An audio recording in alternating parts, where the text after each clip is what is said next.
Et on va donner la parole au docteur Luc Théo de Montpellier qui va nous parler de la greffe au substitut cutané dans le traitement des plaies des membres inférieurs, les dernières avancées en technologie tissulaire.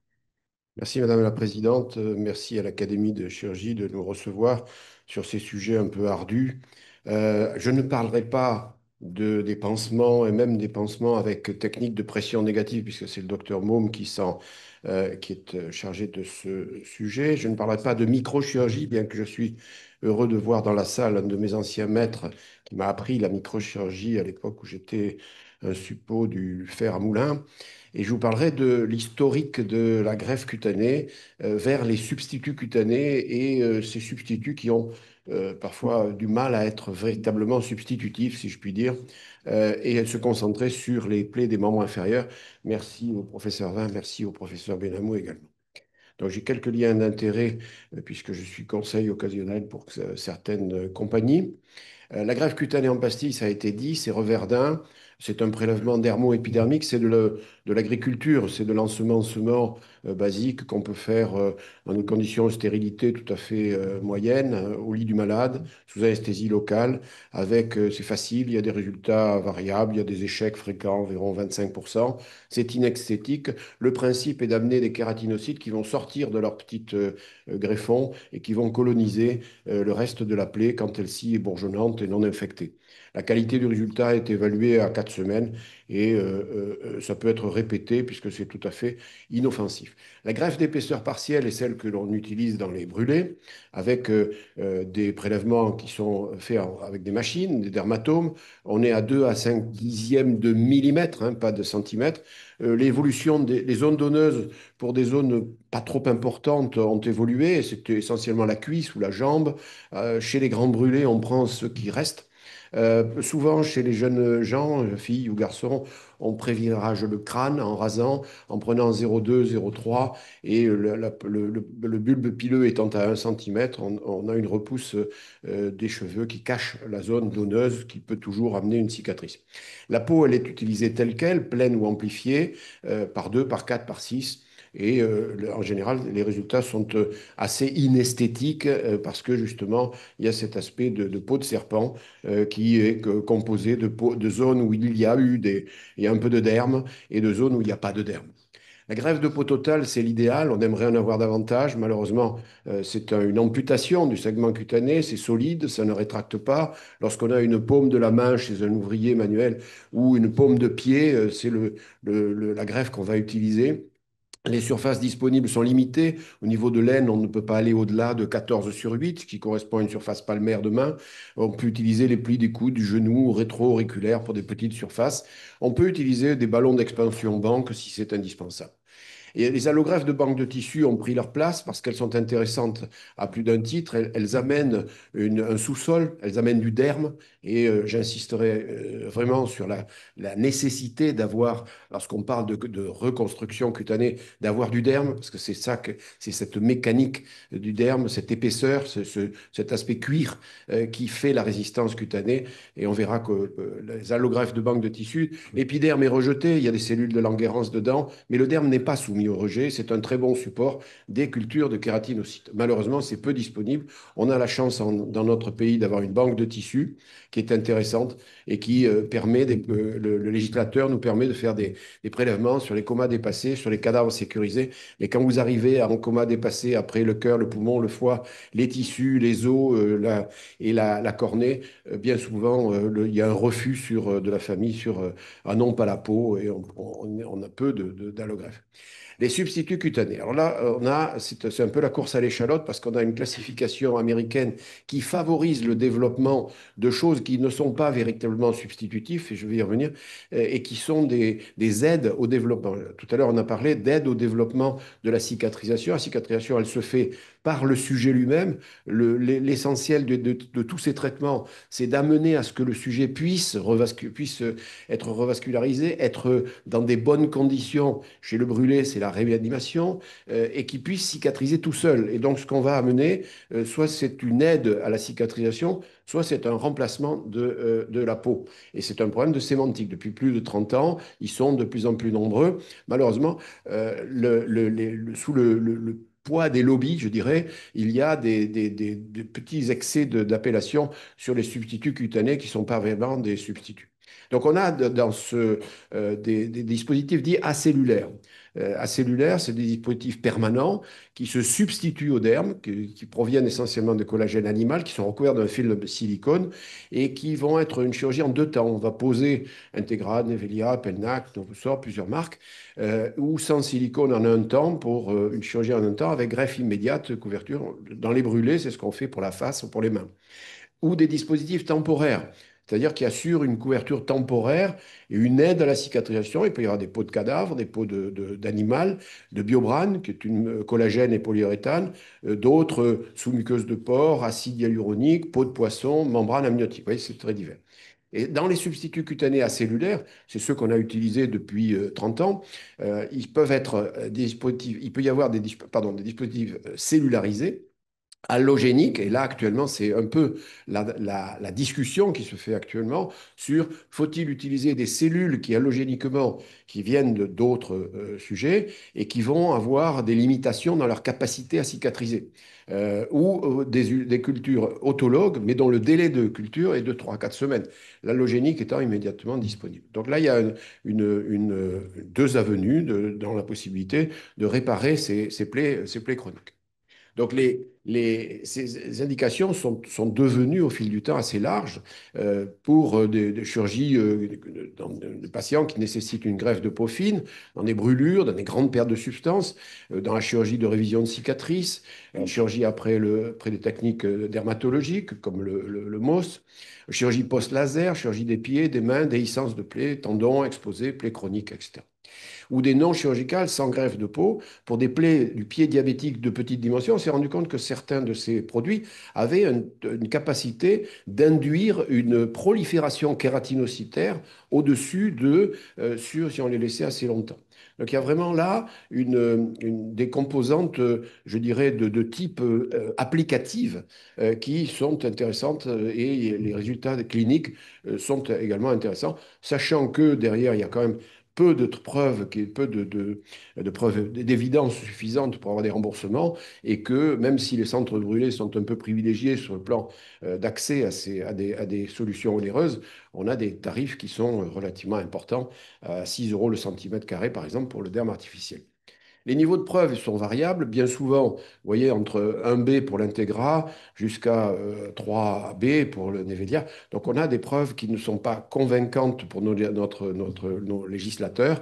Et même si on a Alors je vous encourage à lire ce compendium qui est sur les nouvelles techniques de remplacement tissulaire qui avait été publié par l'European Wound Management Association il y a quelques années. Donc les dermes artificiels, faisons rapidement le tour. L'Integra, c'est le premier, 95, 96. Vous voyez l'aspect que ça peut prendre. Au début, on est un peu perturbé par cet aspect. Greffer une peau, enlever la couche de silicone et greffer une peau là-dessus, il faut être certain que la peau va prendre, même si on a quand même des précautions à prendre sur l'épaisseur de la peau en particulier. Mais donc le principe, c'est celui-là, c'est améliorer l'élasticité cutanée en créant une sous-couche mobile, alors qu'une simple greffe de peau va adhérer au sous-sol.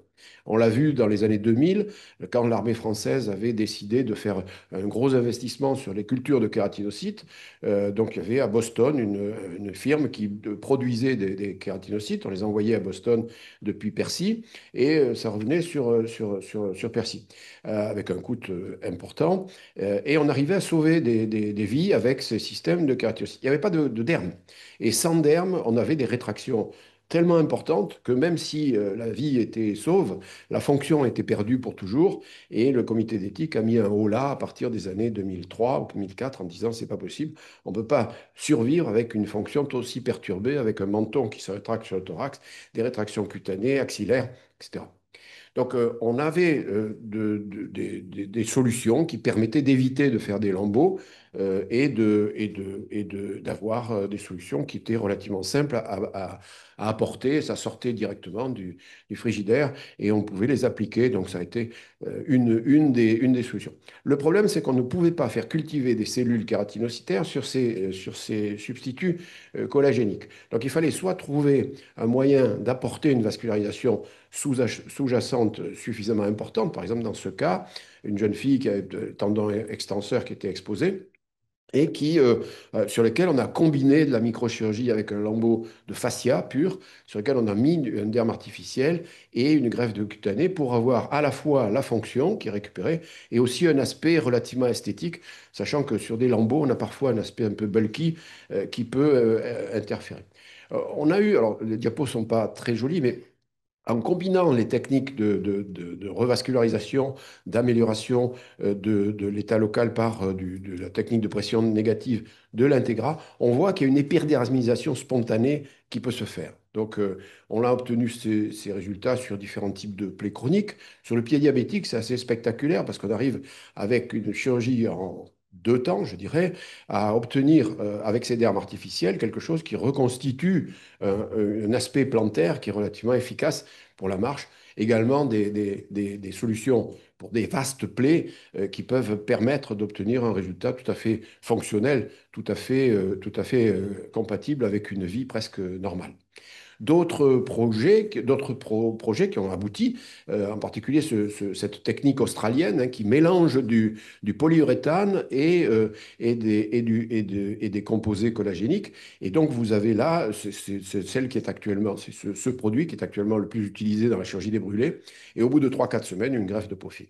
L'autre dont je vous parlais, c'est-à-dire une petite, mince, fine structure dermique acellulaire, collagène, élastine, qui est posée, greffée dans le même temps. C'est-à-dire qu'on pose le matriderme et que la greffe de peau survit, bien qu'il y ait cet obstacle, entre guillemets, parce que c'est suffisamment lâche, il y a du collagène, il y a de l'élastine, et ça permet d'obtenir quand même quelque chose qui retrouve une fonction.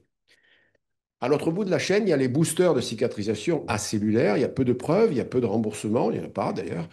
Et vous avez toute une liste de coquilles d'œufs, de peaux de poisson, d'acide hyaluronique, de sous-muqueuses de porc, ou cellularisées ou contenant et colonisées par des fibroblastes, dont les fibroblastes sont retirés secondairement et qui amènent des sécrétions cellulaires, des facteurs de croissance qu'on retrouve dans des produits qui sont Transcyte, Dermagraft ou Appligraft dont on pourrait parler. Alors, Transcyte, vous voyez, c'était des fibroblastes qui ont proliféré à l'intérieur d'une structure, qui ont été retirés, et où là, Dermagraft, cellules dermiques vivantes, allogéniques, qui contribuent à amener des facteurs de croissance et à permettre des cicatrisations sur des plaies très, très chroniques, ici du pied diabétique ou oui, c'est surtout des plaies du pied diabétique.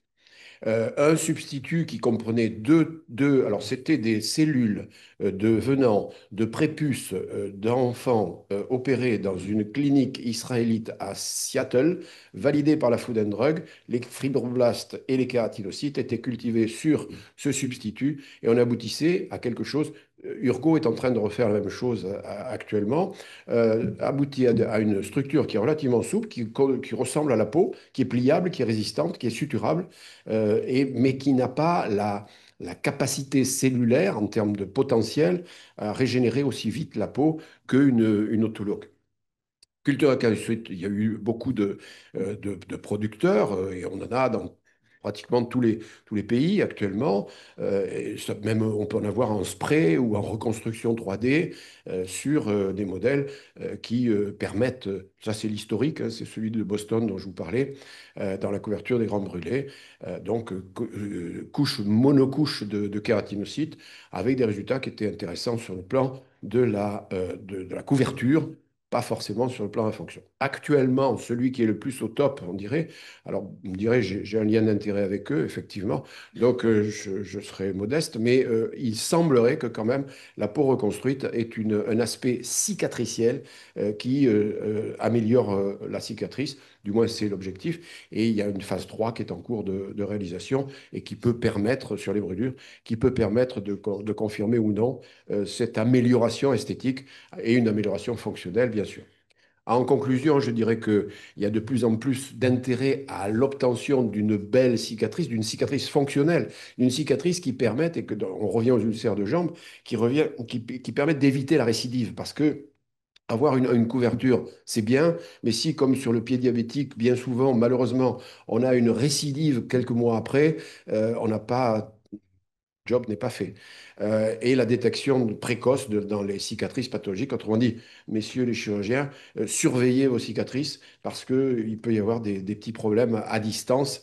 Même si les recherches sont très, très actives en tissue engineering actuellement avec toutes ces techniques, il y a encore beaucoup à faire. Et je vous encourage à télécharger gratuitement un livre que nous avions pu faire avec une grande collaboration internationale, puisqu'on est né à 2 millions de téléchargements. Je vous remercie.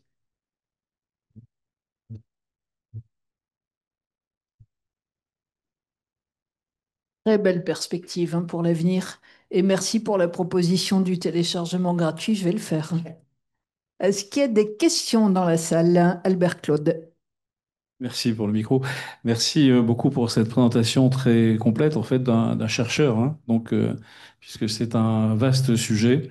Et j'avais une question retrace, qui va un peu sur les dernières slides. Quelle est ton expérience de l'utilisation des impressions 3D utilisant des cultures cellulaires autologues qui permettent sur des échafaudages, on dit en anglais des scaffolds, d'avoir, et qui sont inertes, qui représentent une espèce de matrice extracellulaire inerte, sur lesquelles on peut faire cultiver toutes les couches de la peau autologue, c'est depuis l'épiderme jusqu'au derme, et donc avoir finalement au bout d'un certain temps une expansion de quelques centimètres carrés, voire plus, de peau autologue. Alors c'est vrai qu'il y a un délai pour obtenir le résultat qu'on cherche, mais en même temps, c'est peut-être pour un certain nombre de sujets une piste sur laquelle ça semble assez impressionnant. Alors avec, tu connais certainement Diala Ekal, on vient de publier là au mois d'août avec elle dans Annales de chirurgie plastique esthétique, un sujet de travail sur ça. Donc c'est un peu une revue de la littérature, un peu, mais en même temps, on voit bien que c'est une piste qui semble être très prometteuse.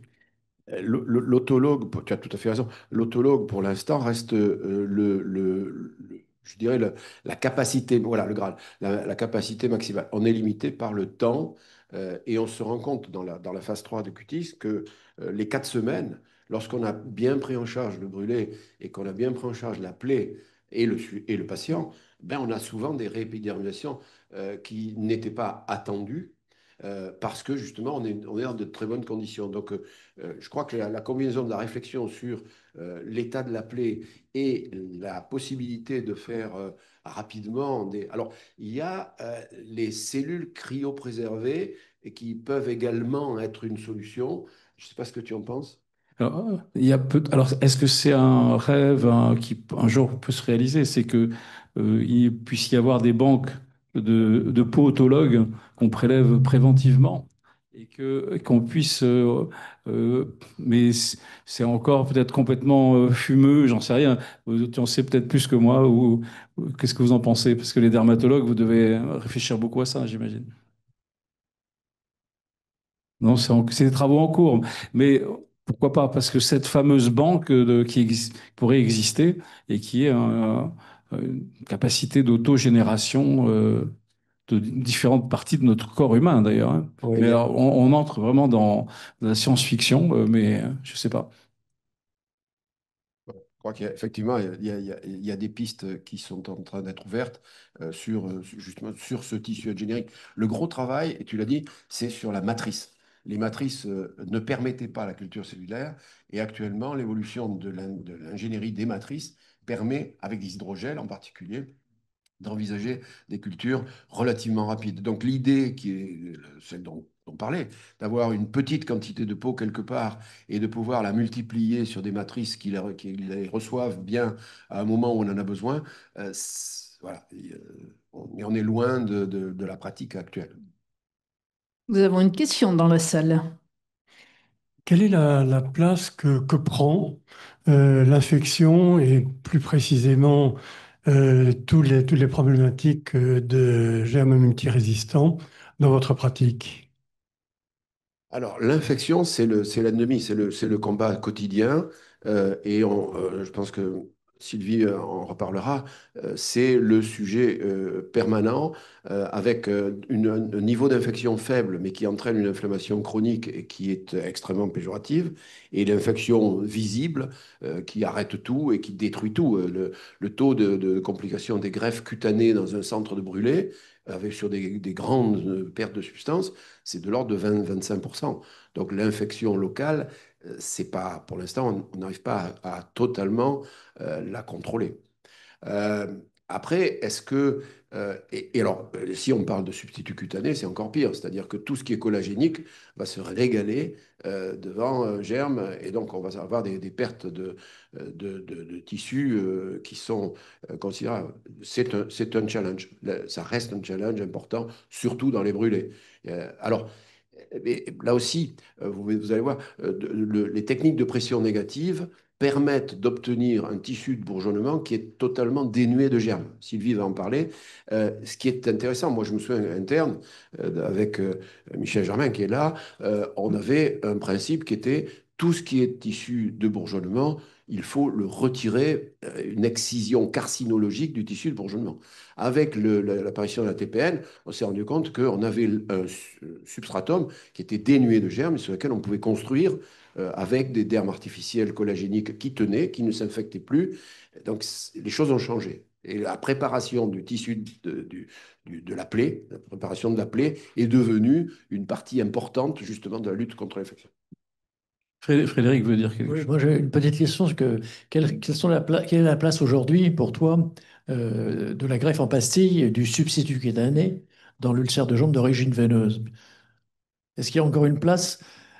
Parce que Le coût, le prix, ça coûte trop cher. la greffe en pastille? Oui, oui. Non, mais est-ce qu'il y a une place pour... Oui, il y aura sûrement une place. Faut parler avec un micro. Dans un tissu Il y a des bourgeonnant. micros dans la salle.